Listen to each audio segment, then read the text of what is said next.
امروز میخوام به یکی از متداولترین سوالات شما پاسخ بدم.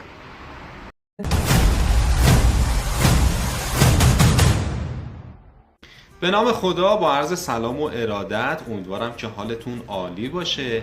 یکی از سوالات پرتکرار شما این هست که آیا وسایل برنجی سیاه میشن یا نه؟ در جواب این سوالتون باید خدمتتون عرض کنم که تیره و یا سیاه شدن در فلزات یک امر اجتناب ناپذیره. فلزاتی مثل طلا، مس، نقره، برنج و از این قبیل بعد از مدتی به خاطر واکنشی که با هوای اطراف ما میدن تیره و یا سیاه میشن.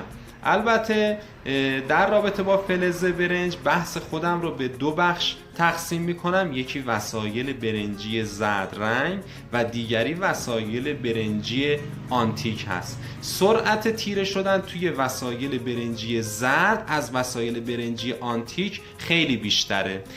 مثلا اگر که شما یک سرویس سماور زرد رو از ما خریداری بکنید، بعد از حدود 1 ماه شروع به تغییر رنگ میکنه، ولی اگر که یک سرویس سماور آنتیک رو خریداری بکنید بعد از 6 ماه الی 1 سال شروع به تغییر رنگ و تیره شدن روش اتفاق میفته.